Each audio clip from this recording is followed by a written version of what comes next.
Sejam todos bem-vindos ao canal Amanhã Melhor que Hoje. Aqui falamos sobre superação.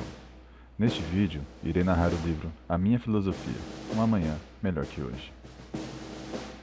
Uma história real de superação e sucesso, que somente quem já sofreu entenderá. Acompanhe uma jornada de transformação, onde a dor se transforma em força e os desafios em conquistas. Este é o testemunho de quem, mesmo enfrentando as maiores adversidades, encontrou o caminho para a vitória. Com vocês, A Minha Filosofia, Um Amanhã Melhor que Hoje, por Mr. DFD. A Minha Filosofia, Um Amanhã Melhor que Hoje, por Mr. DFD. E-book. A Minha Filosofia, Um Amanhã Melhor que Hoje. Neste relato emocionante, o autor compartilha sua jornada de superação, desde uma infância marcada por abandonos até a construção de sua própria filosofia de vida. Inspirado pela frase "Amanhã melhor que hoje", ele oferece reflexões profundas sobre sonhos, crescimento pessoal e a busca por ser a melhor versão de si mesmo. Com ensinamentos práticos e histórias tocantes, o livro convida o leitor a encontrar força nas adversidades e esperança no caminho para um futuro melhor. Aos corações que sonham. Por muitos anos, o sonho de escrever um livro habitou meu coração, mas a dúvida sobre o que escrever sempre me acompanhou. Durante esse tempo, fui registrando pensamentos, rabiscando reflexões, tentando traduzir em palavras as muitas formas com que eu vi o mundo. Fiz inúmeros rascunhos, mas algo sempre parecia faltar. Eu sabia que ainda não estava pronto para contar minha história em uma biografia. Pelo menos não até sentir que tivesse alcançado o que considero o auge da minha vida. Digo que falta pouco, ainda chegarei lá. Mas quero ajudar os outros mesmo antes disso. Afinal, a perfeição nunca será plena, e não devemos esperar para começar a realizar nossos sonhos. Em meio a esses escritos dispersos, houve um dia em que as palavras fluíram do fundo da minha alma. Uma frase tão simples, mas com uma profundidade imensa. Amanhã melhor que hoje. Escrevi sem pensar muito, mas ela ecoou dentro de mim, refletindo a forma como eu sempre vivi, acreditando que cada novo dia pode ser melhor que o anterior. Foi a partir deste pensamento que nasceu a ideia de A Minha Filosofia. Não queria apenas compartilhar minha história, mas oferecer algo que pudesse realmente ajudar outras pessoas. Ao longo da minha vida, precisei de muita ajuda, e este livro é minha forma de retribuir. Quero inspirar os outros a encontrarem suas próprias filosofias, suas próprias maneiras de encarar a vida e se desenvolverem. Ao formular minha visão de mundo, percebi que não estava criando algo completamente novo. Pelo contrário, eu filtrava valores de todas as experiências que vivi, dos livros que li, das histórias que eu vi e dos ensinamentos de filmes e outras formas de arte. Aos poucos, adaptei tudo isso à minha vida, com um único propósito: ser a melhor versão de mim mesmo. Meu maior desejo é que, ao final de cada dia, eu possa repousar a cabeça no travesseiro com a certeza de que dei o melhor de mim. Hoje acredito que estou na minha melhor versão, mas sei que ainda há muito a evoluir. E foi esse pensamento que transformou minha vida. Espero que ele também inspire você a melhorar ou a encontrar um novo caminho para suas próprias batalhas diárias e inseguranças. Obrigado, de coração, por dedicar seu tempo a este livro. Que ele seja uma pequena luz em sua jornada. Capítulo 1. Os golpes da vida. O primeiro golpe que levei da vida foi o abandono. A sensação de abandono não começou de forma súbita. Ela foi se infiltrando aos poucos, como uma sombra que se alarga com o passar do tempo. Eu era apenas uma criança quando minha mãe, em uma decisão que eu jamais compreendi na época, foi embora. Sua partida não foi anunciada e muito menos explicada. Um dia ela estava lá e no outro, tudo o que restava era o vazio da ausência. Eu me perguntava o que eu havia feito para merecer aquilo. Será que eu era tão irrelevante ao ponto de não valer o esforço? O abandono dela foi um choque, uma ruptura abrupta e solitária. Ela me deixou para meu pai, mas ele também não me queria. Me recebeu mais por obrigação do que por desejo. E assim eu fui lançado em uma vida onde o amor materno era uma memória distante e o afeto paterno inexistente. Enquanto o abandono da minha mãe foi um único golpe, o abandono do meu pai foi um processo diário, uma cicatriz aberta que nunca cicatrizava. Ele estava ali fisicamente, mas emocionalmente eu era invisível. Cada dia que passava ao lado dele era como caminhar num deserto de indiferença. O silêncio entre nós era ensurdecedor. Ele nunca me disse diretamente que não me amava, mas suas atitudes falavam mais alto do que qualquer palavra. Suas ações ou a falta delas me diziam que eu era um fardo, uma responsabilidade indesejada. Suas palavras, quando vinham, eram como punhais. Lembro-me de uma vez em particular, que, para eu lembrar até hoje, imagino que carregarei para o resto da minha vida. Quando ele me disse enquanto jantávamos, eles da mesa e eu na porta: "Você não nasceu, você foi cagado." Aquelas palavras me rasgaram por dentro. Como alguém pode carregar um filho e depois de dizer algo assim? Eu não conseguia entender. E a cada vez que ele repetia isso, eu me sentia menos humano, menos digno, menos alguém. Além do silêncio que gritava pelo abandono diário de meu pai, havia o peso de ser ignorado. Ser ignorado é uma das formas mais cruéis de abandono. Eu estava lá, na mesma casa, mas era como se fosse um fantasma. Não havia afeto, não havia interesse. Ele me alimentava, me vestia, mas era apenas por necessidade. O vínculo emocional, a ligação que eu tanto precisava, nunca existiu. Às vezes eu ouvia outras crianças conversando sobre seus pais, sobre os momentos que passavam juntos. Eles iam ao parque, jogavam bola, riam. Eu não sabia o que era isso. Meu pai estava sempre lá, mas nunca presente. E essa ausência emocional me consumia. Eu esperava dia após dia que algo mudasse, que ele me visse, que ele me olhasse de verdade e me reconhecesse como filho.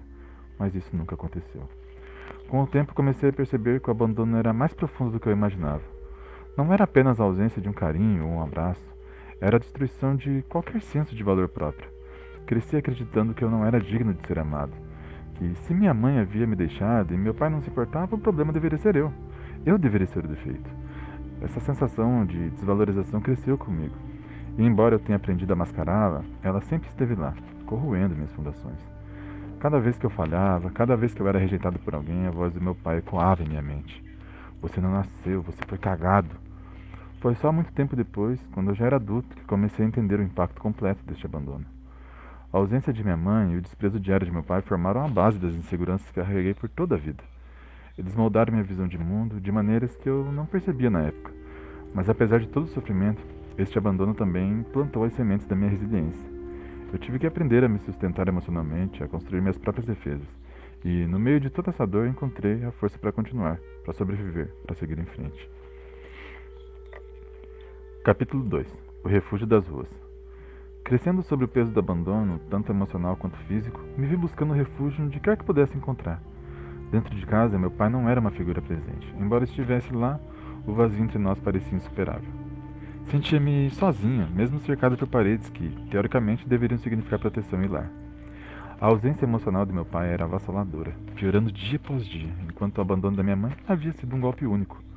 Com o pai, cada dia era uma repetição de um abandono contínuo, sem contar as palavras que marcaram e deixaram cicatrizes profundas em mim. Foi essa frieza que me empurrou para fora de casa. Na verdade, era apenas uma fuga, uma tentativa de sobreviver ao vazio que sentia dentro de mim. Eu buscava na rua o que não conseguia encontrar dentro de casa, uma espécie de escape, de alívio. Na rua as coisas eram diferentes.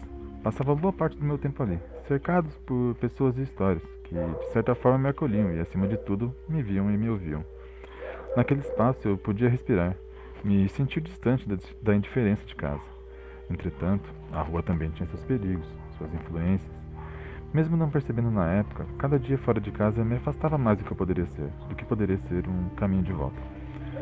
Era um lugar de contrastes. Havia pessoas boas e ruins e situações que eu simplesmente não tinha controle. Mas naquela fase eu não estava lutando contra nada. Eu me deixava levar, não havia reflexões sobre certo ou errado, sobre as consequências de minhas escolhas. Eu apenas seguia o fluxo dos acontecimentos, sendo guiado por impulsos e circunstâncias. Sendo levado pelos acontecimentos, eu não lutava contra o que a vida jogava no meu caminho. Os desafios, as influências negativas, as oportunidades de seguir por um caminho mais fácil, tudo isso me atingia. Mas eu não tinha consciência plena das escolhas. Apenas estava ali, flutuando entre os eventos, sem questionar muito. Naquela época não havia reflexão sobre o que seria moralmente correto ou sobre buscar algo maior. Cada dia era uma repetição de escolhas feitas no automático, sem que eu me desse conta de que estava pouco a pouco sendo moldado por tudo ao meu redor. Naquele ambiente caótico, algumas pessoas apareciam para me mostrar, ainda que indiretamente, que existia algo diferente. Algumas figuras me davam exemplos de como a vida poderia ser diferente. Não que eu compreendesse completamente o que isso significava na época, mas esses pequenos lampejos de outra realidade começaram a se formar. Contudo, o peso das influências negativas era forte, e mais uma vez eu não estava em uma posição de resistência, apenas seguia o que me era oferecido. O abandono de casa ecoava em cada passo que eu dava na rua. Foi só na vida adulta que comecei a refletir sobre o que tudo isso realmente significava. Naquele momento eu não estava buscando identidade ou pertencimento. Tudo isso veio depois, em retrospectiva. Com o passar do tempo, percebi que aquilo que eu vivia na rua não era uma busca consciente. Na verdade, era apenas uma fuga, uma tentativa de sobreviver ao vazio que sentia dentro de mim. Somente anos depois, nas reflexões que fiz já adulto, entendi o peso do abandono, da solidão e da necessidade de pertencer a algo maior. Capítulo 3. Entre o lar e a rua. Dentro de casa havia um silêncio que falava mais alto do que qualquer palavra. Meu pai estava presente, mas sua presença era tão vazia quanto a ausência de minha mãe. Era como se ele estivesse apenas cumprindo um dever, uma obrigação pesada que o afastava ainda mais de mim. O abandono dela tinha sido um golpe único e profundo, uma cicatriz clara. Mas o abandono dele era diferente. Era uma ferida aberta que sangrava aos poucos, dia após dia. Não era um adeus definitivo, mas uma ausência que se renovava a cada manhã, com o peso de uma indiferença silenciosa que me esmagava. Eu estava sob o mesmo teto que ele, mas me sentia como um estranho. Cada olhar vazio, cada palavra não dita, era como uma confirmação de que eu estava sozinho. Somente havia repreensão, jamais aviso, muito menos carinho, tampouco paciência. Havia apenas um distanciamento cruel que eu não sabia como enfrentar. A casa não era um lar, era um lugar onde meu corpo habitava, mas minha alma vagava perdida procurando algum abrigo. E assim a rua começou a me atrair. Não porque ela oferecesse abrigo, mas porque fora de casa eu tinha a ilusão de liberdade. Mesmo que fosse uma fuga. Sim, talvez eu tivesse feito escolhas, talvez eu tivesse me deixado levar. Mas na época eu não via isso com clareza. Fui culpado, sim, por buscar na rua uma saída fácil.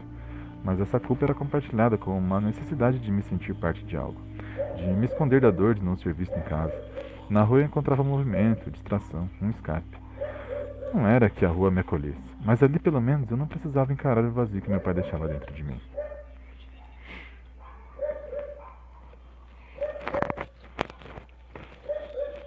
Capítulo 4. Carregado pelo vento. Aos poucos eu fui crescendo, mas o vazio da infância me acompanhava como uma sombra. O abandono dos meus pais era uma ferida aberta, mas na época eu ainda não tinha consciência plena de como aquilo mudava minhas ações, meus sentimentos e até mesmo minha visão de mundo. Eu não lutava contra as correntes da vida, eu simplesmente deixava que elas me levassem.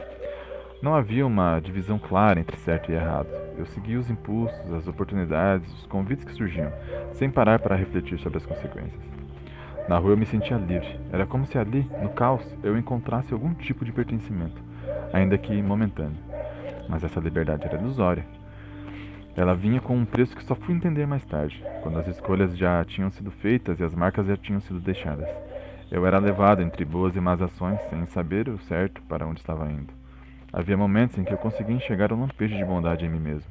Eu era capaz de ser gentil, de me importar com os outros, mas essas fagulhas eram ofuscadas pela dureza da vida que me cercava. As más influências também estavam lá, sempre presentes, e parecia que, quanto mais eu tentava me afastar delas, mais elas me puxavam para o fundo. Não pensemos que uma má influência é apenas má. Ela nos oferece coisas boas também. Nos oferece uma escuta ativa, um ombro amigo e até alimento. Coisas básicas, mas todas importantes. Cada decisão que eu tomava não parecia ser realmente minha. Era como se eu estivesse assistindo a minha própria vida de fora, sem interferir. O vazio deixado pela falta de afeto e orientação me empurrava para os braços de qualquer tipo de companhia, mesmo que fosse destrutiva. Não havia ninguém me dizendo que era certo ou errado, então eu não questionava. Os caminhos fáceis se apresentavam e eu os aceitava, não por maldade, mas por falta de direção. Eu buscava alguma sensação de controle, mas não sabia como encontrá-la. Era mais fácil ser levado pelo vento, deixando que as circunstâncias me arrastassem, do que tentar tomar as rédeas de uma vida que parecia escapar pelos meus dedos. Neste período da minha vida, eu era como uma folha ao vento, sendo carregada de um lugar para outro, sem raízes, sem um destino claro. A rua se tornou uma espécie de refúgio, um espaço onde as regras que eu não compreendia em casa não se aplicavam. Mas ali, na aparente liberdade, havia uma armadilha. A ausência de limites também significava ausência de proteção. Eu não tinha um lugar onde me sentia verdadeiramente seguro, nem na rua, nem em casa. Não havia um lugar, nem um ponto seguro para onde voltar. A sensação de abandono me empurrava para frente, mas eu não sabia para onde estava indo. Era como se a vida estivesse em modo automático e eu, sem perceber, segui o curso traçado pelas circunstâncias. Foi só mais tarde, em reflexões da vida adulta, que comecei a entender o que havia acontecido comigo. Eu fui levado não pela vontade, mas pela falta dela. Eu não escolhia, as circunstâncias escolhiam por mim. Eu seguia as ondas, tentava sobreviver da forma que eu conseguia, e me convencia de que aquele era o único caminho possível. Mas ao olhar para trás, percebo que a falta de escolhas conscientes não era uma desculpa para tudo. Sim, o abandono teve impacto profundo, e sim, eu era jovem e perdido. Mas em algum momento, o amadurecimento trouxe a percepção de que eu também tinha parte na responsabilidade. Talvez não tivesse controle total, mas havia momentos em que poderia ter resistido, momentos que poderia ter feito escolhas diferentes. No entanto, naqueles anos de transição, eu era um passageiro na minha própria vida. Capítulo 5. As mãos que me sustentaram. Naquele mar de incertezas e impulsos, havia momentos em que a vida parecia lançar uma corda para me puxar de volta à superfície. Esses resgates muitas vezes vinham de pessoas que cruzavam meu caminho, com um espírito generoso, oferecendo-me aquilo que eu ainda não conseguia dar a mim mesmo: suporte, direção e, acima de tudo, uma mão amiga. Embora na época eu não fosse capaz de reconhecer o impacto que esses gestos teriam, as sementes do meu despertar estavam sendo plantadas. Entre as idas e vindas da rua e os dias em que a vida parecia sem rumo, algumas pessoas se destacavam. Não eram muitas, mas havia aqueles que, por algum motivo, viam algo em mim que eu mesmo não enxergava. Talvez uma centelha de potencial ou um simples reflexo da empatia que sentiam por alguém perdido no meio do caos. Eles estendiam a mão, oferecendo ajuda, conselhos ou até mesmo um ombro amigo quando eu mais precisava. Ainda que eu, por orgulho ou ignorância, muitas vezes não aceitasse de imediato. Essas pessoas representavam pequenos raios de luz nas sombras. Eles não tinham nenhuma obrigação de me ajudar, mas fizeram isso de bom grado. A bondade delas não foi apenas uma ajuda prática, mas também um lembrete silencioso de que eu não estava sozinho, que mesmo quando a vida parecia estar contra mim, havia espaço para o apoio e a generosidade humana.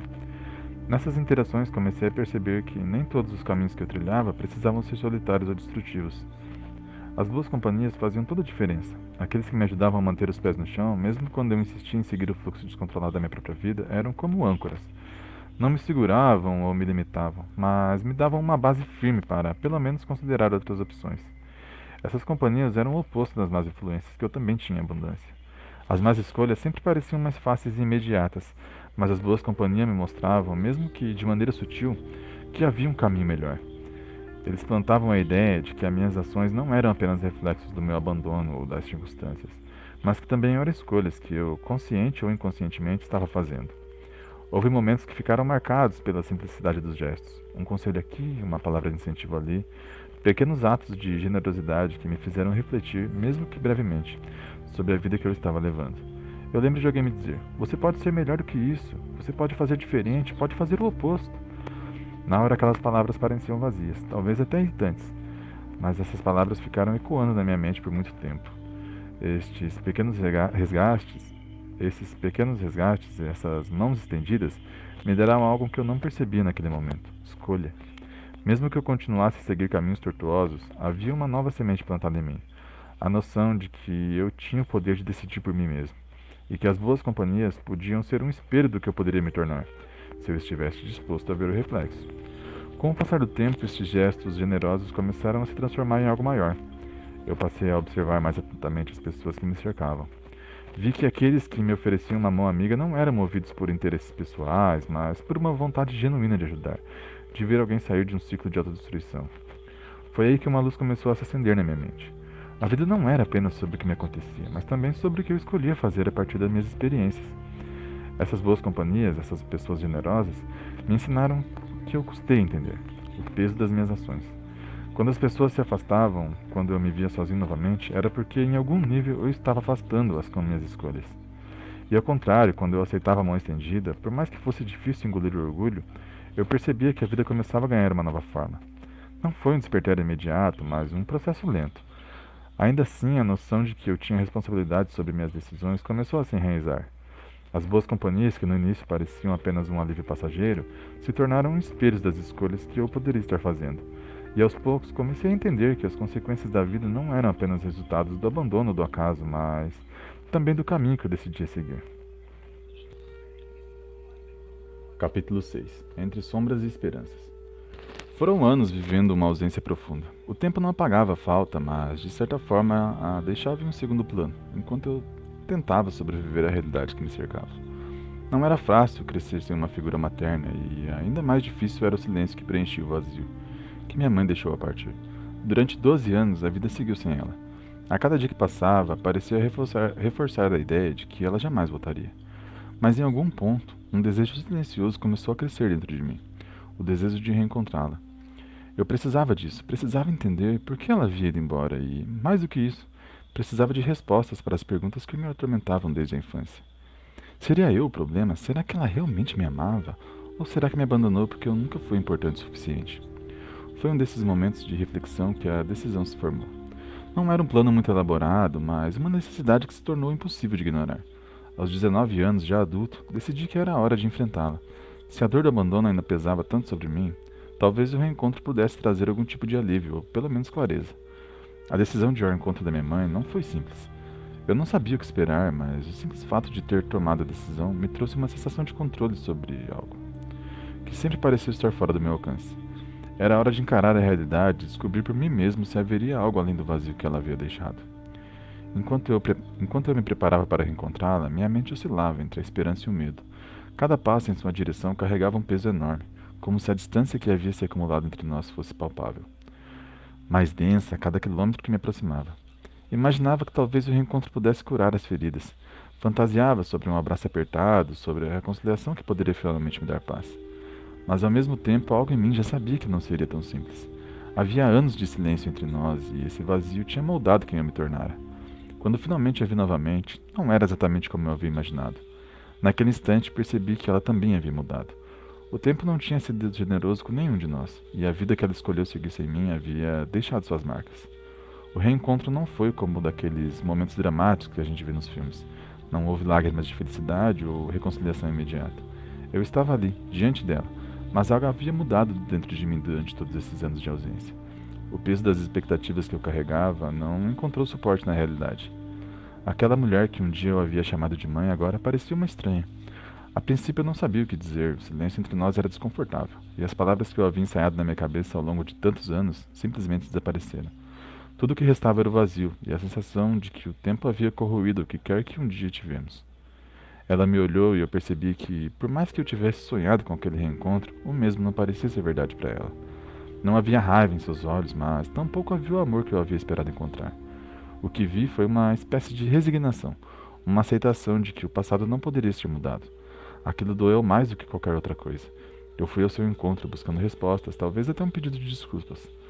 Mas o que recebi foi a constatação de que a vida segue seu curso, independentemente das nossas dores. Ela não parecia arrependida, tampouco disposta a oferecer qualquer tipo de explicação. Estava ali, mas já não fazia mais parte da minha história. Essa foi a parte mais difícil de entender. Eu havia idealizado tanto aquele reencontro que me esqueci de considerar que ela também havia seguido em frente, à sua maneira. E a verdade era que, naquele momento, eu não sabia mais se queria tê-la de volta em minha vida. Não daquela forma, não com aquele distanciamento que parecia maior do que nunca. Saí daquele reencontro com uma sensação estranha. Não era raiva, mas uma profunda tristeza. Percebi que, durante todos aqueles anos, o que eu estava realmente buscando não era a presença dela, mas a validação que eu achava que só ela poderia me dar. Eu acreditava que, ao reencontrá-la, finalmente poderia entender por que me sentia abandonado por tanto tempo. No entanto, o que recebi foi um lembrete de que nem todas as feridas podem ser curadas pelos outros. Às vezes somos nós que precisamos aprender a lidar com elas. O reencontro com minha mãe não trouxe as respostas que eu buscava, mas me deu uma nova perspectiva. Eu não poderia continuar vivendo à sombra daquele abandono. Se quisesse seguir em frente, teria que encontrar meu próprio caminho, independente de suas escolhas. Capítulo 7. Aceitando mãos estendidas. A convivência com minha mãe, após tantos anos de distância, não foi fácil. Ao longo do tempo que ficamos separados, o amor que existia entre nós havia se transformado em algo diferente. Talvez uma mistura de mágoa e saudade reprimida, diluída por tantos anos de abandono e silêncio. E foi exatamente esse silêncio, aquele mesmo que preencheu tantos dias, que me fez hesitar no momento em que ela, ao lado de sua irmã, minha tia Aline, estenderam a mão para mim. Eu não sentia aquele amor que tantas vezes ouvi dizer que é natural entre mãe e filho, e talvez ela também não o sentisse por mim. Mas naquele momento, a realidade era simples. Eu precisava de ajuda, e elas, mesmo com todas as falhas do passado, estavam ali, oferecendo algo que eu não podia recusar. Minha tia Aline sempre foi uma presença discreta, mas forte. De certa forma, ela era a ponte que restava entre mim e minha mãe. A única ligação que ainda existia entre nossas histórias, e agora, juntas, elas me ofereciam algo mais valioso do que eu poderia imaginar naquele momento: a chance de recomeçar. Não foi fácil aceitar essa ajuda. O orgulho misturado com a dor me fazia resistir à ideia de me aproximar. Havia algo dentro de mim que ainda queria manter uma distância segura, como se um simples ato de confiar novamente pudesse abrir feridas que eu havia demorado tanto tempo para cicatrizar. Mas a verdade era que eu estava cansado. Cansado de lutar sozinho, cansado de carregar o peso do passado sem ter para onde fugir. E por mais que o amor entre nós não fosse vibrante ou caloroso, percebi que o respeito, ao menos, poderia ser construído. E foi com essa ideia em mente que decidi deixar o passado para trás e aceitar as mãos que me eram oferecidas. O respeito, assim como o amor, precisa de tempo para crescer. E embora o amor entre nós estivesse marcado pelas cicatrizes do passado, o respeito foi algo que conseguimos cultivar aos poucos. Não houve palavras mágicas que curaram todas as feridas. Não houve momentos de epifania onde tudo se resolveu como em um conto de fadas. Mas, aos poucos, fomos aprendendo a conviver, a aceitar nossas diferenças e a reconhecer que, por mais que o passado não pudesse ser mudado, o futuro ainda estava em nossas mãos. Minha mãe e minha tia Aline me ajudaram de maneiras que eu não esperava, e essa ajuda, mesmo que desprovida de grandes demonstrações de afeto, foi algo que me mostrou que o amor pode se manifestar de formas sutis, quase invisíveis. Elas estavam ali quando eu precisei, e essa presença por si só foi uma forma de amor que eu só fui entender muito tempo depois. Houve momentos em que a dor do passado queria ressurgir. Cada vez que eu olhava para minha mãe, era impossível não me lembrar de tudo o que havia acontecido. Mas ao mesmo tempo percebi que se continuasse preso àquela dor, jamais conseguiria seguir em frente. Eu tinha que aprender a deixar o passado para trás, não por ela, mas por mim. Aceitar suas mãos estendidas significava mais do que simplesmente aceitar sua ajuda. Significava abrir mão das mágoas que eu carregava desde a infância, deixar de lado o rancor que me impedia de viver plenamente presente. E com o tempo percebi que deixar o passado para trás não era um favor que eu estava fazendo a elas, mas a mim mesmo.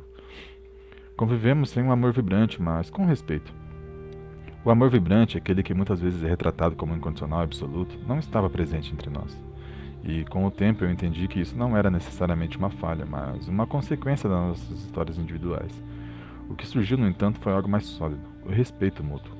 Aprendi que conviver não requer necessariamente o amor inabalável que muitos pregam. Às vezes a convivência é construída em cima de respeito, de compreensão e de uma aceitação do outro como ele é. Não houve perdão dramático ou reconciliação espetacular, mas houve um entendimento silencioso, uma paz que surgiu com o tempo. Minha mãe e tia Aline me ajudaram a recomeçar, a encontrar meu caminho novamente. E apesar de não sentirmos aquele afeto arrebatador, conseguimos nos respeitar. A convivência não era perfeita, mas era real. E para mim, isso já era o suficiente. Capítulo 8. A jornada pelas religiões. A busca por respostas sempre esteve presente em minha vida, mesmo diante das dificuldades, das rejeições e da solidão. Havia algo dentro de mim que ansiava por um sentido maior, algo que pudesse explicar o porquê de tudo que eu vivia. Durante anos acreditei que as respostas estariam nas religiões. Tentei me apegar a várias delas, na esperança de que, em alguma, eu finalmente encontraria paz e compreensão. Mas o que eu encontrei na maioria das vezes foi silêncio. Minha primeira experiência religiosa foi, como para muitos, no cristianismo. Cresci ouvindo histórias da Bíblia e acreditando que havia um Deus que tudo via, tudo sabia e estava ao meu lado, mesmo quando o mundo parecia ter me abandonado. Durante algum tempo, essa crença foi um consolo. Eu queria acreditar que, por mais difícil que fosse a vida, havia um propósito maior por trás de tudo. Mas, conforme fui crescendo, as promessas de paz, compreensão e amor condicional começaram a parecer vazias. As orações que eu fazia pareciam ecoar de volta sem resposta. E o consolo que eu buscava nunca chegou. Eu me via cercado por um ambiente que falava de amor e acolhimento, mas na prática o que eu via era julgamento e exclusão. E assim o cristianismo, que um dia parecia ser o caminho, começou a se desmanchar diante de mim. Não foi uma transição fácil. Quando percebi que o cristianismo não era a resposta para mim, senti um vazio que precisava ser preenchido. Comecei a procurar em outros lugares, outras religiões. Fui a diferentes igrejas, participei de cursos e cerimônias das mais diversas doutrinas. Tentei me encaixar em crenças que prometiam uma espiritualidade mais profunda, uma conexão mais pessoal com o divino. Experimentei religiões mais tradicionais, como o catolicismo e o espiritismo, mas também fui atraído por filosofias e práticas menos convencionais. Procurei em cultos evangélicos, em terreiros, até mesmo em meditações orientais, acreditando que talvez eu estivesse buscando nos lugares errados. Mas por mais que tentasse, nada parecia fazer sentido. Cada vez que entrava em uma nova igreja ou participava de um novo ritual, sentia que estava me distanciando ainda mais do que eu realmente buscava. O problema não era a falta de fé, mas o fato de que em nenhuma dessas experiências eu me sentia compreendido. Era como se eu estivesse sempre do lado de fora, tentando forçar uma conexão que simplesmente não existia. As palavras soavam vazias, os rituais pareciam mecânicos, e os olhares que eu recebia me faziam sentir como um estranho em território que não me pertencia. Eu queria acreditar, queria sentir o que tantos diziam sentir, aquela paz interior, aquele consolo que muitos falavam encontrar em suas crenças. Mas para mim, aquilo nunca aconteceu.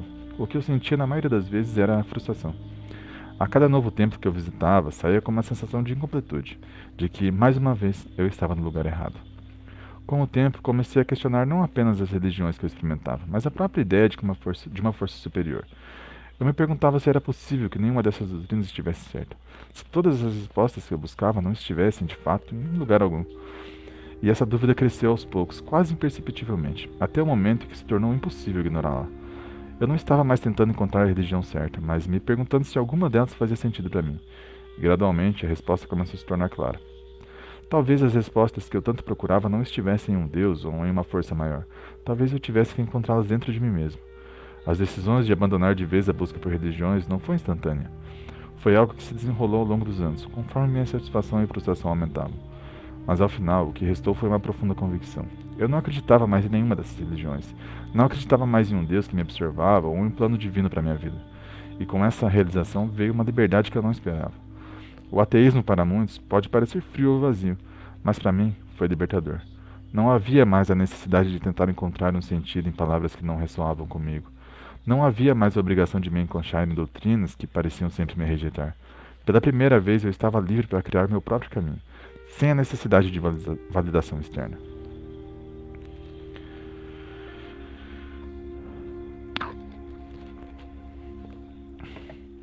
Capítulo 9. A construção de uma nova forma de pensar. Quando a convicção de que as religiões não eram o caminho certo para mim solidificou, eu me vi diante de um terreno completamente novo. Pela primeira vez, as respostas que eu buscava não vinham de um ser divino, de um livro sagrado ou de uma doutrina. Elas teriam que vir de mim. E isso, mais do que qualquer outra coisa, transformou profundamente a maneira como eu enxergava o mundo e, principalmente, como eu enxergava a mim mesmo. Deixar para trás a crença em um Deus trouxe, antes de tudo, uma sensação de liberdade. Eu não estava mais preso a preceitos ou dogmas que nunca fizeram sentido para mim. Pela primeira vez, senti que tinha total controle sobre o rumo da minha vida. Que eu era responsável por minhas escolhas, minhas vitórias e também meus erros. Essa sensação de liberdade foi ao mesmo tempo assustadora e libertadora. Com o tempo, comecei a perceber que não havia um caminho certo ou um caminho errado ditado por uma força externa. Se eu estava em paz com as minhas escolhas, esse era o único critério que importava. E isso abriu espaço para que eu começasse a reavaliar tudo o que eu acreditava até então. A transição para o ateísmo foi acompanhada pela necessidade de criar minha própria base moral. Antes, os valores vinham de fora. Tudo o que me era ensinado na igreja, das expectativas da sociedade, do que os outros acreditavam ser certo ou errado. Agora, porém, esses valores precisavam vir de dentro de mim. Percebi que o fato de não acreditar mais em um Deus não significava que eu não tinha valores. Pelo contrário, essa nova liberdade me permitiu construir um código ético que fazia sentido para a minha vida. Valores como a honestidade, a empatia, o respeito e a responsabilidade passaram a guiar minhas ações de forma mais consciente. Não eram mais obrigações impostas por uma religião, mas escolhas feitas por mim, baseadas nas experiências que vivi. As consequências não vinham mais de um julgamento final, mas da realidade que eu construía ao meu redor. Entendi que eu era responsável por tudo aquilo que acontecia comigo. Se algo dava certo, era resultado de um esforço pessoal. Se algo dava errado, era reflexo das escolhas que eu fiz. Essa nova perspectiva me trouxe uma responsabilidade ainda maior sobre meus atos, porque eu sabia que não haveria ninguém para me perdoar ou punir. Eu era meu próprio juiz e, mais do que isso, era o único capaz de corrigir os erros que cometia. A ausência de uma religião não significou em nenhum momento a ausência de moral. Pelo contrário, eu percebi que a moralidade era algo que nascia das interações humanas, do entendimento mútuo e da convivência. Eu passei a ver a ética como algo prático e cotidiano, não como um mandamento divino. Minhas ações passaram a ser guiadas pelo impacto que elas causavam nos outros, e não pela expectativa de um julgamento divino. Essa nova forma de pensar também me levou a questionar muito do que era tradicionalmente ensinado como certo ou errado. Percebi que muitas dessas regras não eram baseadas em princípios universais, mas sim em normas sociais que mudavam de acordo com o contexto. E isso me fez buscar uma moralidade que fosse mais fluida, adaptável às circunstâncias, mas sempre ancorada em um princípio básico, o respeito ao outro. Com o tempo percebi que o valor mais importante que eu havia adotado após essa transição era a autenticidade. Ser verdadeiro comigo mesmo, agir de acordo com o que eu acreditava, sem tentar me encaixar em moldes externos, tornou-se o alicerce da minha filosofia de vida. Isso significava aceitar quem eu era, com todos os meus defeitos, mas também com todas as minhas qualidades. Significava agir de forma coerente com o que eu acreditava ser certo, mesmo que isso fosse contra as expectativas de outros. E, acima de tudo, significava não me trair, não fingir ser alguém que eu não era, para agradar aos outros ou para atender a padrões que não faziam sentido para mim. O ateísmo não trouxe respostas definitivas, mas abriu espaço para uma evolução constante. A cada nova experiência, a cada novo aprendizado, minha visão de mundo continuava a mudar. Percebi que os valores que eu havia adotado não eram estáticos, mas sim parte de um processo contínuo de construção pessoal. Eu entendia que o fato de não acreditar em um ser divino não significava que eu tinha todas as respostas. Pelo contrário, essa era a maior lição que o ateísmo me trouxe. O entendimento de que a vida é uma jornada de aprendizado constante, em que os erros fazem parte do crescimento e as certezas são sempre provisórias. Capítulo 10. O tempo das mudanças e o caminho do aperfeiçoamento. Depois de muitas reflexões e de passar por tantas transformações, uma coisa ficou clara. As mudanças que acontecem dentro de nós levam tempo. O amadurecimento pessoal, a busca por entendimento e o processo de aperfeiçoamento como ser humano não são coisas que acontecem de um dia para o outro. São jornadas longas, cheias de altos e baixos, que exigem paciência, perseverança e, acima de tudo, humildade para reconhecer que ainda temos muito a aprender. Vivemos em um mundo que constantemente nos faz acreditar que as mudanças podem ser rápidas. Somos bombardeados com histórias de sucesso que parecem instantâneas, como se a transformação pessoal fosse algo que acontece no estalar de dedos. Mas a verdade é muito diferente. A mudança real é lenta, muitas vezes dolorosa, e exige que enfrentemos nossos próprios medos, limitações e fraquezas. No começo eu também acreditava que as respostas para minhas perguntas poderiam vir rapidamente. Achava que ao descobrir o que estava errado ou abandonar uma crença, a vida automaticamente tomaria o rumo certo.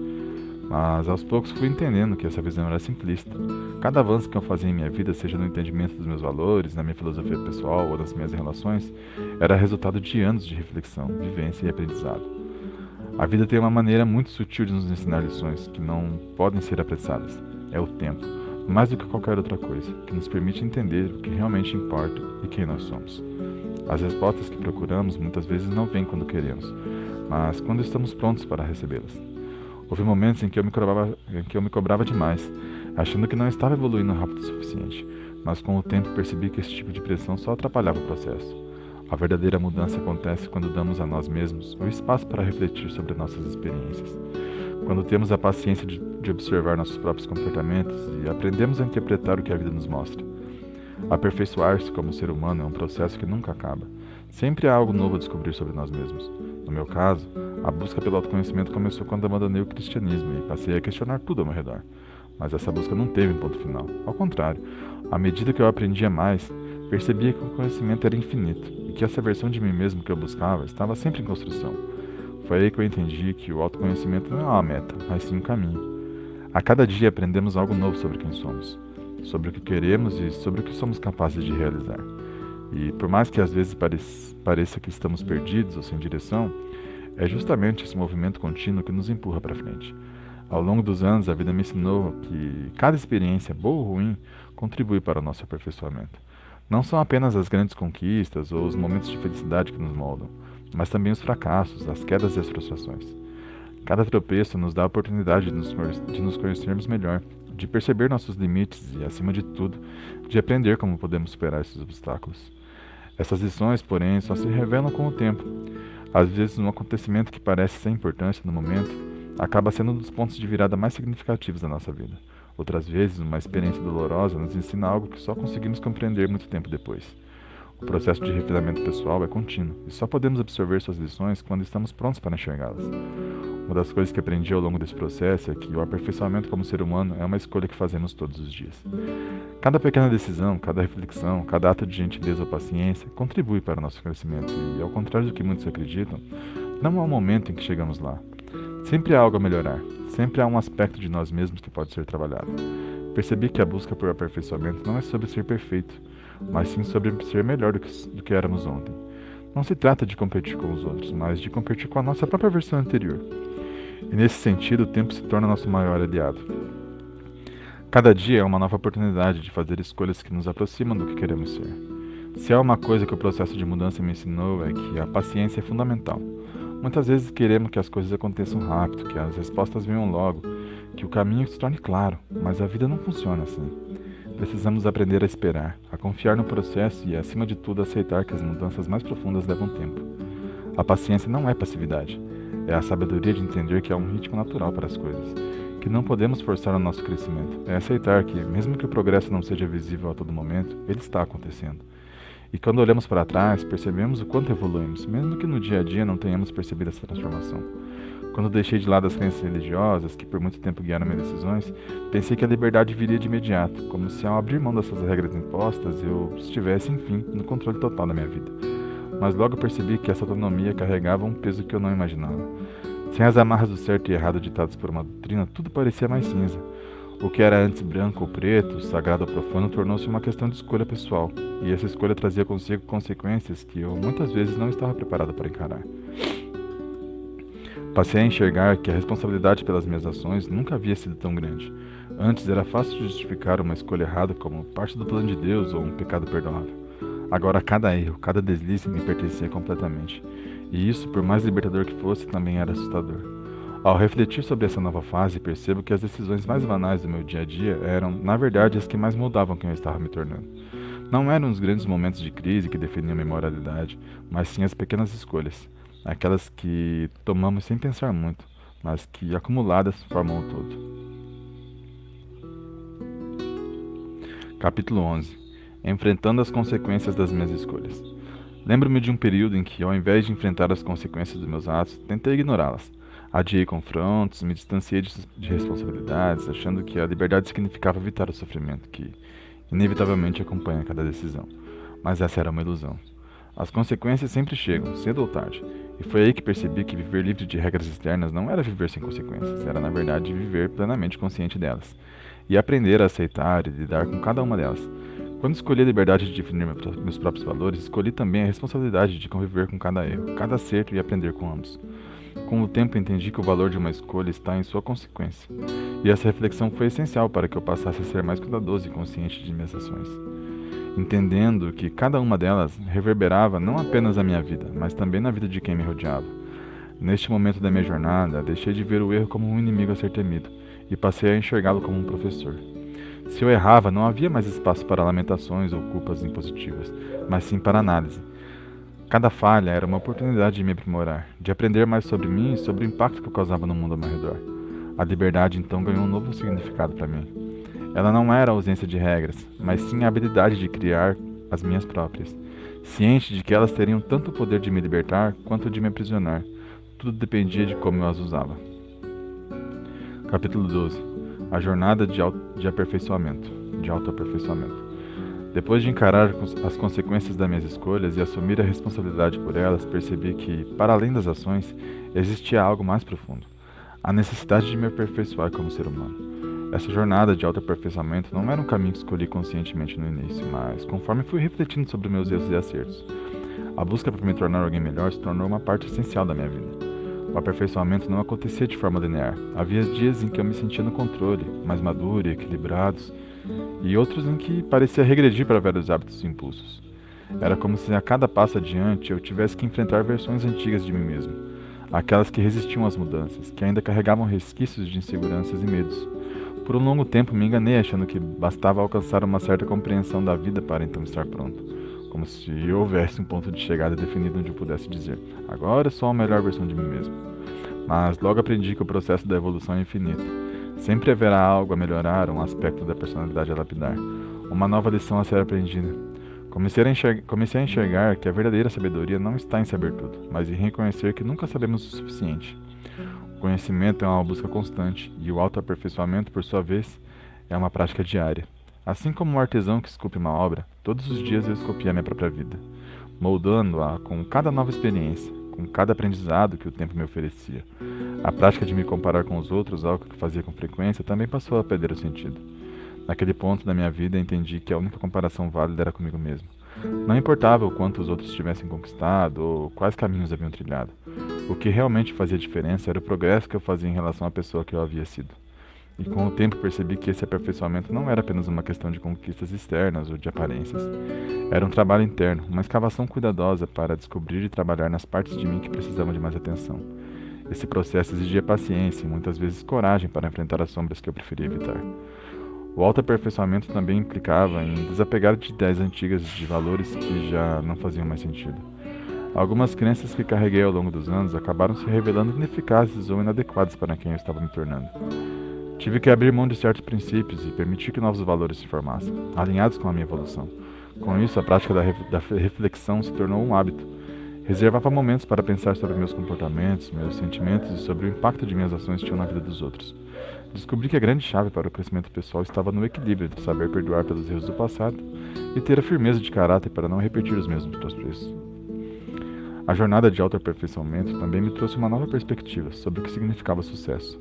Aos poucos fui percebendo que o sucesso não estava necessariamente atrelado a conquistas materiais ou status, mas sim ao grau de paz que eu consegui alcançar comigo mesmo.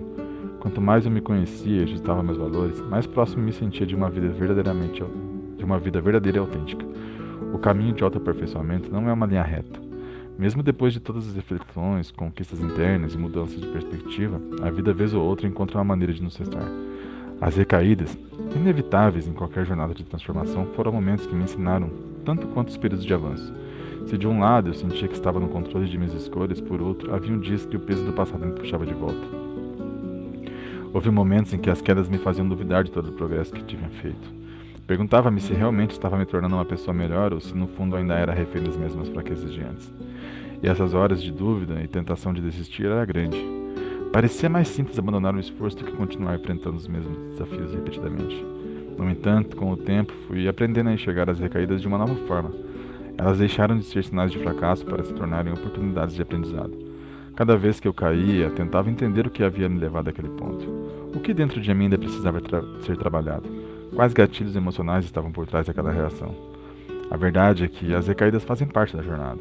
Não são indicações de que estamos falhando, mas sim lembretes de que o processo de mudança é complexo e exige paciência. E acima de tudo, que o caminho para a evolução pessoal não segue uma linha contínua. Ele é cheio de altos e baixos e cada recuo pode nos ensinar algo que ainda não havíamos compreendido completamente. Com o passar dos anos, comecei a desenvolver uma atitude mais compassiva em relação a mim mesmo. Percebi que o autoaperfeiçoamento também exigia autoaceitação e que era importante reconhecer minhas falhas sem me condenar por elas. Aprender a perdoar os momentos de fraqueza e continuar avanços, mesmo que o progresso fosse lento. Os desafios, por mais dolorosos que fossem, também me ensinaram o valor da resiliência. Quanto mais eu caía, mais aprendi a me levantar. A dor de cada recaída foi se tornando um combustível para que eu voltasse a tentar, para que buscasse ainda mais dentro de mim o motivo pelo qual eu queria continuar me aperfeiçoando. Eu queria ser alguém melhor, não só para mim, mas também para aqueles ao meu redor. A partir desse entendimento, comecei a encarar os momentos difíceis com mais serenidade. Passei a ver cada desafio como uma nova oportunidade para crescer, para testar a solidez dos valores que estava construindo. E assim, cada recaída foi perdendo seu peso dramático, tornando-se apenas parte do processo. A jornada de autoaperfeiçoamento não é feita de perfeição, mas de perseverança. Mesmo com os altos e baixos, com os erros e acertos, o importante era continuar caminhando. E cada vez que me levantava, me sentia mais forte, mais consciente das minhas capacidades e mais determinado a seguir em frente. Capítulo 13. Olhando para trás com gratidão. Há um momento na jornada de cada pessoa em que, ao olhar para trás, começamos a enxergar as cicatrizes com uma nova perspectiva. O que antes parecia apenas dor, abandono e sofrimento, agora se revela como o caminho que nos levou ao crescimento. Não foi fácil chegar a esse ponto de entendimento. O peso de certas memórias é tão profundo que por muito tempo pensei que nunca seria capaz de olhar para elas sem ressentimento. Mas a vida, em sua complexidade, tem uma maneira de nos mostrar que até mesmo os momentos mais sombrios têm o seu propósito. Quando olho para os anos de abandono, tanto físico quanto emocional, vejo o quanto aquilo me moldou. Crescer sem o apoio e o carinho que toda criança deseja me fez acreditar por muito tempo que eu não era digno de amor ou de atenção. A ausência de minha mãe e o distanciamento diário de meu pai deixaram marcas profundas. A sensação de ter sido deixado para trás, de ser invisível, me acompanhou durante anos, alimentando uma tristeza silenciosa que eu carregava por dentro. Mas com o tempo fui aprendendo a aceitar essas partes da minha história. A dor que eu sentia não desapareceu completamente, mas comecei a enxergá-la sob uma nova luz. Percebi que sem esses momentos difíceis eu não teria desenvolvido a força que tenho hoje. Não teria aprendido a me levantar tantas vezes, nem a buscar dentro de mim os recursos para continuar. Foram esses desafios que me ensinaram a ser resiliente, a encontrar um propósito maior do que as circunstâncias ao meu redor. Entender isso foi libertador. Pela primeira vez comecei a sentir gratidão por tudo que havia vivido. Não gratidão pela dor em si, mas pelas lições que ela me trouxe. O abandono me ensinou o valor das conexões verdadeiras, e a solidão me mostrou a importância de encontrar uma razão para viver que viesse de dentro e não de fatores externos. Eu aprendi a ser minha própria fonte de força e, mais tarde, a compartilhar essa força com os outros. Quando penso em como fui carregado entre o certo e o errado, levado pelas marés da vida, sem muita direção, também vejo uma riqueza de aprendizado. A falta de orientação me forçou a me tornar autodidata em muitos aspectos da vida, a buscar respostas nas minhas experiências, nas conversas com estranhos, nas poucas boas companhias que encontrei pelo caminho. Fui aprendendo com os erros e cada passo em falso me aproximava de quem eu realmente era, ainda que eu não soubesse disso na época. Hoje, ao revisitar meu passado, sinto uma espécie de reconciliação com ele. As feridas ainda existem, mas estão cicatrizadas, e as cicatrizes longe de serem um lembrete de dor. são uma prova de sobrevivência. Elas me mostram que eu fui capaz de superar, de encontrar um caminho, mesmo quando tudo parecia desmoronar ao meu redor. E é por isso que, apesar de tudo, consigo olhar para trás com gratidão. Se pudesse mudar algo, talvez em outro tempo eu diria que sim, que gostaria de ter tido uma infância diferente, com mais amor, mais acolhimento. Mas hoje entendo que cada pedaço da minha história teve um propósito. A minha luta com o abandono me ensinou a nunca abandonar os outros. A minha busca por aceitação me mostrou o valor de aceitar os outros como são. E a minha caminhada solitária me ensinou a importância de estender a mão para aqueles que ainda estão perdidos. É curioso como ao longo da vida vamos desenvolvendo uma nova relação com o nosso passado. O que antes era motivo de vergonha ou mágoa se transforma em uma fonte de força e sabedoria. É como se as peças do quebra-cabeça começassem a se encaixar, revelando uma imagem que, por mais dolorosa que seja, é parte de quem somos.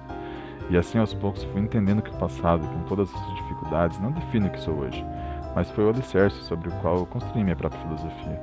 Uma filosofia que, apesar das dores, é pautada na aceitação, no aprendizado contínuo e na capacidade de olhar para frente, sempre buscando um amanhã melhor que hoje. Capítulo 14.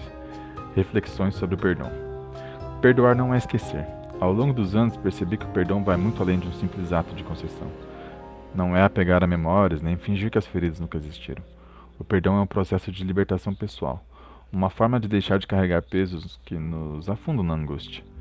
Não perdoamos para aliviar a culpa do outro, mas para nos libertar do fardo que sem querer escolhemos carregar.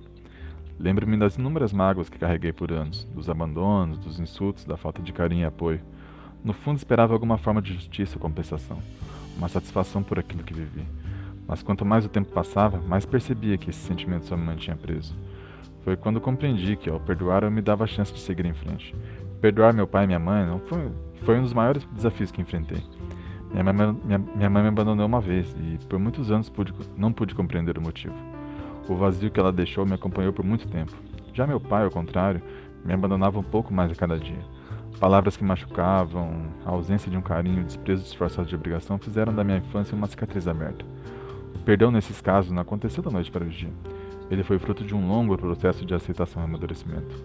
Percebi que ao não perdoar, era eu quem sofria, preso a um passado que não poderia ser reescrito. O que fiz foi dar a mim mesmo o direito de não mais reviver essas dores. Perdoei não porque eles mereciam, mas porque eu merecia a paz que vinha ao deixar o ressentimento ir embora. Por muito tempo, guardar mágoas foi uma forma de justificar minhas dores e fracassos. Sentia que, ao manter viva a lembrança das injustiças que sofri, tinha uma desculpa para não seguir adiante. No entanto, isso me corroía lentamente. A mágoa é como um veneno que aos poucos intoxica a alma, tirando a capacidade de ver a vida com leveza. Foi em um desses momentos de reflexão que percebi como as mágoas acumuladas me faziam prisioneiro de uma vida que eu não queria mais viver. A falta de perdão me privava de oportunidades e de verdadeiras conexões com as pessoas que estavam ao meu redor. Ao decidir não mais guardar rancor, abri espaço para a renovação, para criar novas histórias e permitir que o passado deixasse de ter tanto poder sobre mim. A aceitação, muitas vezes caminha de mão dadas com o perdão. Aceitar o que aconteceu sem tentar mudar ou negar o passado é um ato de coragem.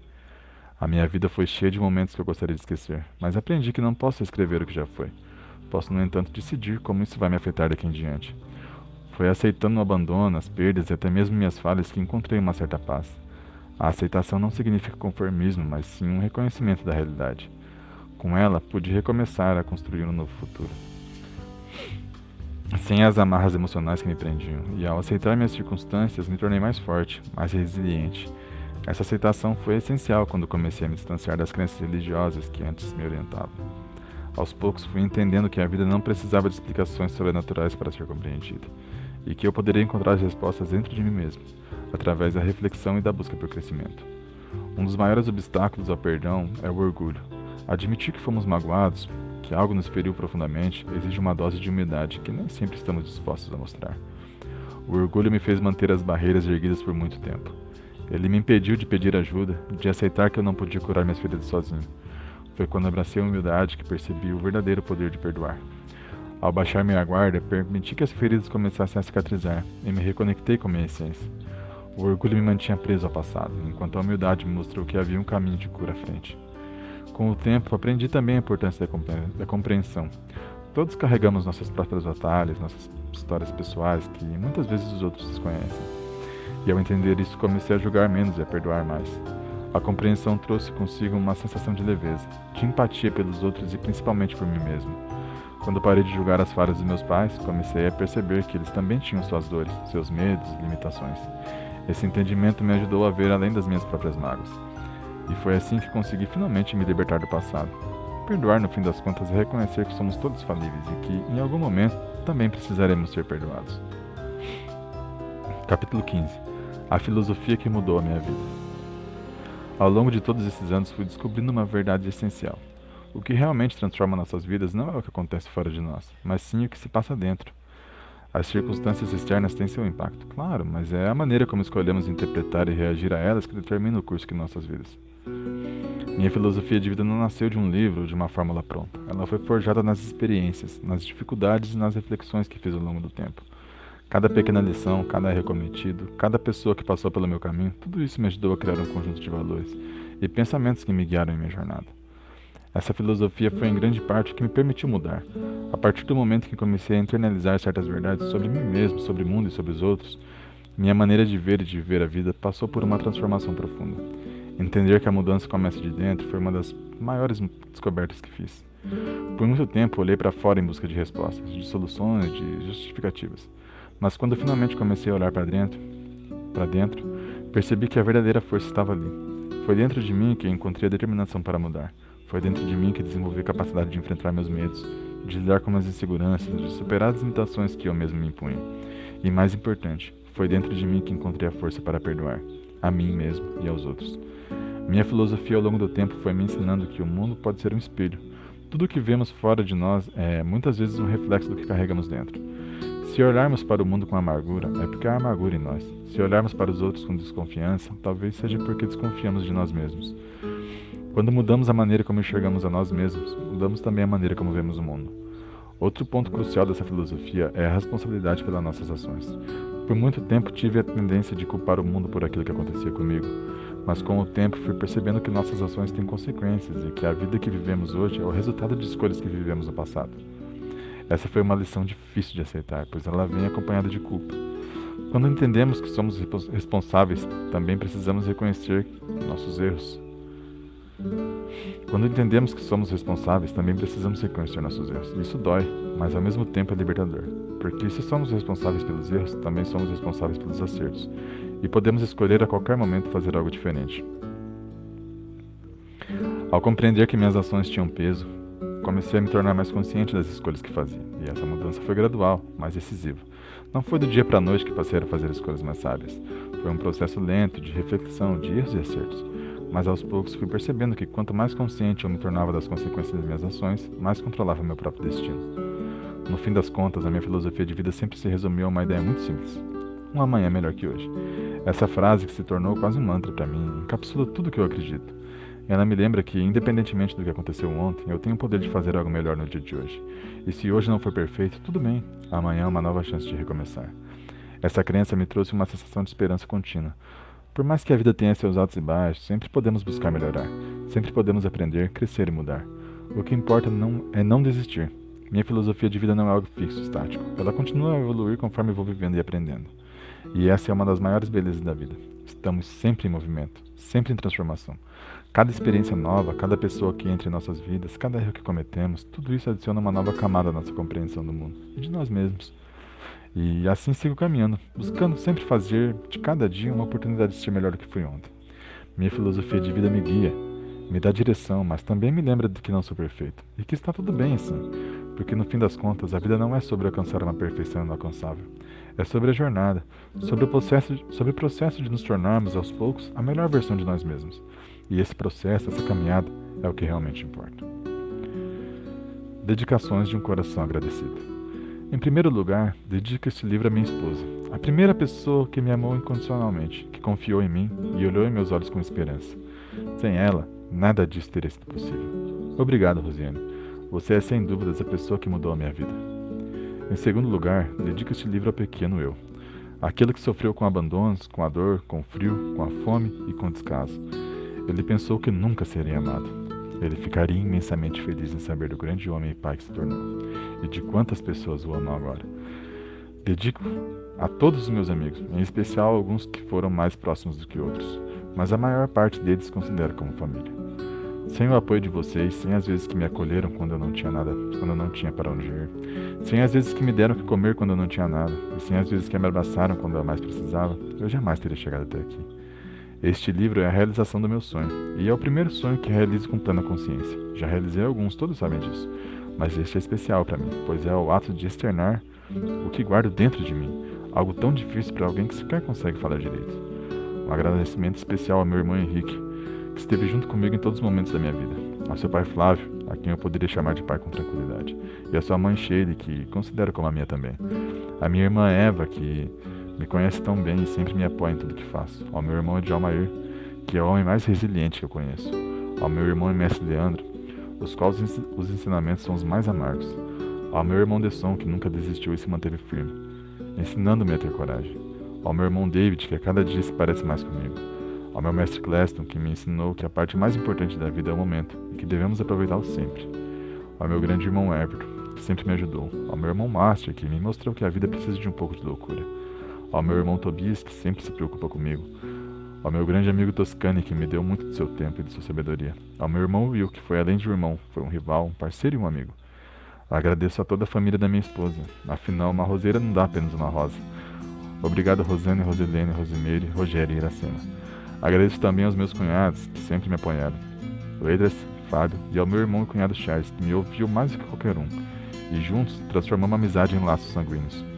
Ao seu Joaquim, que tem sido avô da minha filha desde sempre, ao meu irmão Luzi, de quem sinto saudades, ao meu irmão Anderson, que sempre me ajuda sem eu nem mesmo pedir, a minha tia Aline e seu marido Dirceu, que podem ser avós da minha filha quando quiserem, a minha grande amiga Tânia, que junto a Adriana me deram as melhores terapias que a vida poderia oferecer, essa mesma que junto ao seu marido Walter me ajudaram a ser o melhor pai que poderia, a minha grande diretora Selma, que confiou em meu trabalho, a minha professora Rosângela, que me ajudou a ver como a vida poderia ser diferente, a minha pedagoga Samia, que me ensinou muito sobre a vida, ao meu irmão perdido Rafael, que apareceu como uma luz em minha vida, ao meu irmão Boaz, que sempre me dá forças e sabedoria, aos meus amigos Ezequiel, Isabelle, Júnior e Frank, pessoas que me mostraram que todos temos nosso valor.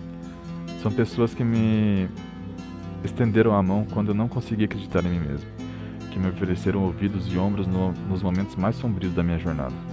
A elas, meu mais profundo abraço, meu mais profundo abraço e eterno agradecimento.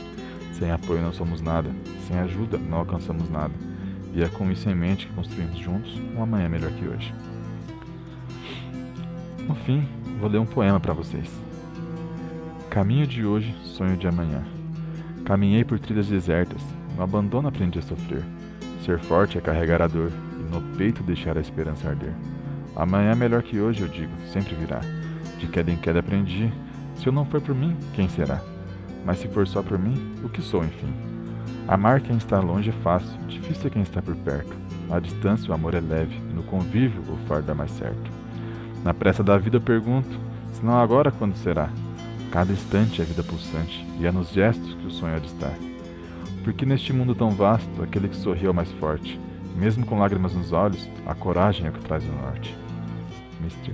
Deathly. Obrigado pelo seu tempo, agradeço de coração. Obrigado por assistir até aqui. Um abraço e que juntos possamos construir um amanhã melhor que hoje.